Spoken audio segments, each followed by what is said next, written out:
সকাল দুপুর রাত্রি তিন বেলা যে রোজ রোজ কী বানাই ভেবেই পাই না, বিশেষত রাতে।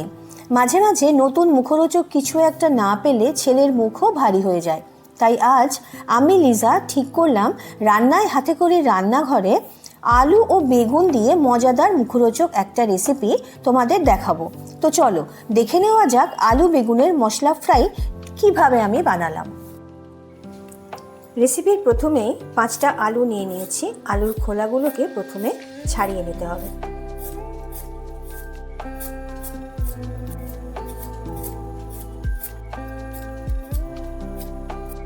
সবকটা আলুর খোলা এইভাবে পরিষ্কার করে ছাড়িয়ে নিলাম। আলুগুলো লম্বালম্বি এইভাবে অর্ধেক করে নিয়ে তারপর অর্ধেক থেকে এইরকমভাবে পিস করে নিতে হবে, লম্বালম্বিভাবে।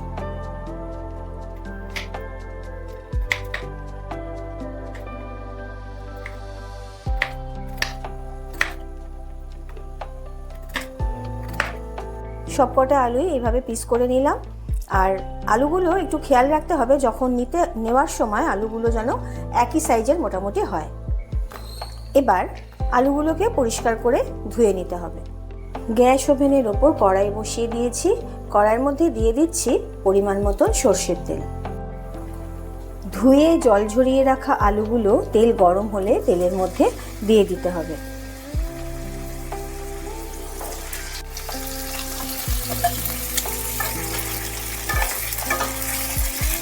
ভাজার জন্য ভালোভাবে একটু নাড়াচাড়া করে নিতে হবে।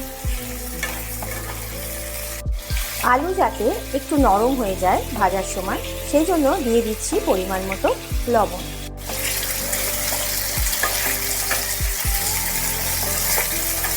তার সাথে দিয়ে দিচ্ছি পরিমাণ মতো হলুদ। হলুদ আর লবণ দিয়ে আলু ভালোভাবে নাড়াচাড়া করার পর কড়াইয়ের ওপর একটা চাপা দিয়ে দিলাম, গ্যাস ওভেনের ফ্লেমকে মিডিয়াম থেকে লোয়ের দিকে রেখে। এদিকে আমার আলু ভাজা হচ্ছে। এখানে আমি নিয়ে নিয়েছি 2টো বেগুন। এই আলুর তরকারির সাথে আজকে কিন্তু বেগুনটাও সমানভাবে লাগবে, তো সেই জন্য আমি এখানে 2টো বেগুন নিয়ে নিয়েছি।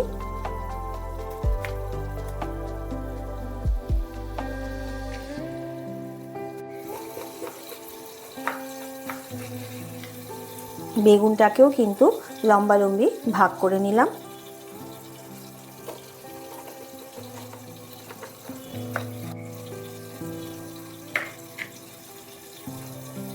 বেগুনও ঠিক আলুর মতন করে লম্বা করে কেটে নিচ্ছি। যদি কেউ মনে করো বেগুনটা আলুর থেকে একটু বেশি লম্বা হয়ে গেছে, তাহলে আর কিছু করতে হবে না, শুধু মাঝখান থেকে আর একটা চিড় দিয়ে বেগুনগুলোকে অর্ধেক করে নিতে হবে। কাটা বেগুনগুলো আমি জলের মধ্যে দিয়ে দিচ্ছি যাতে বেগুনগুলো কালো না হয়।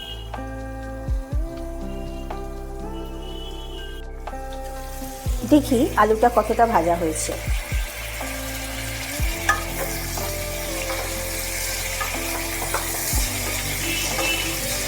বেশ কিছুটা ভাজা হয়ে গেছে। আলুটা কিন্তু একটু লাল লাল করে বেশ একটু মচমচে করে ভাজতে হবে। আলুগুলো ভালোভাবে ভেজে নেওয়ার পর একটা পাত্রে তুলে রাখতে হবে। আবার দিয়ে দিচ্ছি অল্প পরিমাণে একটু তেল যাতে বেগুনগুলো ভাজা যায়।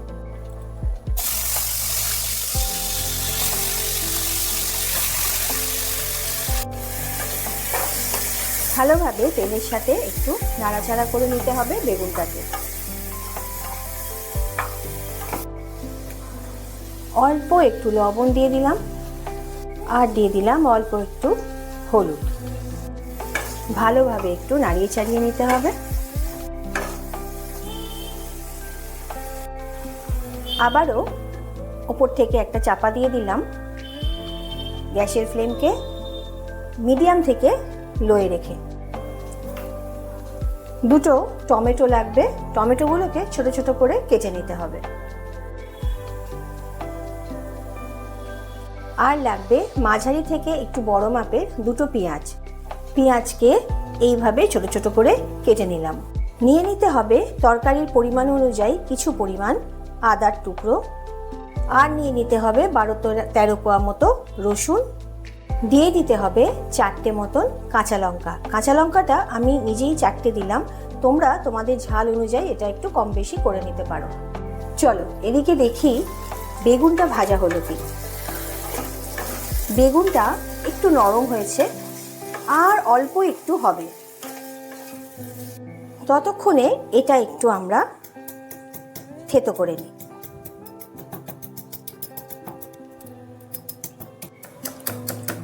হামানদিস্তাতে এইভাবে থেতো করে নেওয়া মশলার স্বাদ কিন্তু তরকারিতে একটা অন্য মাত্রা নিয়ে আসে। বেগুন ভাজা হয়ে গেছে, এবার আমি বেগুনটাকে আলুর পাশে একটু তুলে রেখে দিচ্ছি।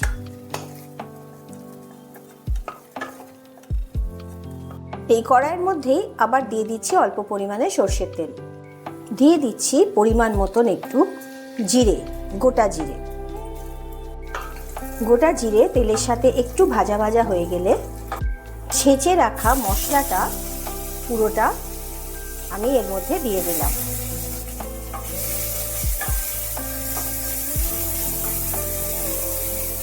মশলা দিয়ে ভালোভাবে একটু নাড়াচাড়া করে নেওয়ার পর ছোট করে কেটে রাখা টমেটো দিয়ে দিলাম।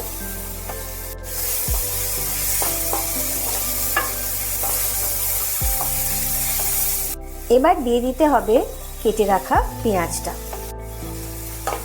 পেঁয়াজটা, টমেটো আর মশলা যেটা ছিল জিরে, এগুলো ভালোভাবে একসাথে করে নাড়তে হবে। আজকে রান্নাটা কিন্তু আমি যেটা করছি সেটা কিন্তু পরোটা, রুটি, লুচি সব কিছুর সাথেই যায়। একটু শুকনো শুকনো হবে, একটু ড্রাই হবে। বলতে পারো এটা আলু বেগুনের মশালা, ড্রাই মশালা বা ফ্রাই, মশালা ফ্রাই বলতে পারো। আলু বেগুনের মশালা ফ্রাই, এটা কিন্তু নাম দেওয়া যেতেই পারে। অল্প করে দিয়ে দিলাম লবণ, কারণ লবণ আমার আগে দেওয়া আছে। দিয়ে দিচ্ছি অল্প করে হলুদ, দিয়ে দিচ্ছি কাশ্মীরি লঙ্কা গুঁড়ো, আর দিয়ে দিচ্ছি পরিমাণ মতন একটু কসুরি মেথি, দিয়ে দিলাম অল্প করে একটু ধনে গুঁড়ো। এতগুলো মশলা দেওয়ার পর দিয়ে দিচ্ছি অল্প একটু জল। জলটা দিয়ে মশলাটাকে ভালোভাবে একটু কষিয়ে নিতে হবে। অল্প যে জলটা দিয়েছিলাম, কষতে কষতে দেখো জলটা কিন্তু একেবারে শুকিয়ে গেছে। এবার আমি এর মধ্যে দিয়ে দিচ্ছি কেটে রাখা ধনেপাতা। টেস্টটাকে ব্যালেন্স করার জন্য দিয়ে দিচ্ছি একটু জ্যাগেরি পাউডার। যারা তরকারিতে মিষ্টি খেতে পছন্দ করো না তারা কিন্তু নাও দিতে পারো। দুটো টমেটোকে এইভাবে স্লাইস করে কেটে নিয়েছি, আর ভেতর থেকে বীজগুলোকে বার করে নিয়েছি, এর মধ্যে দিয়ে দিলাম।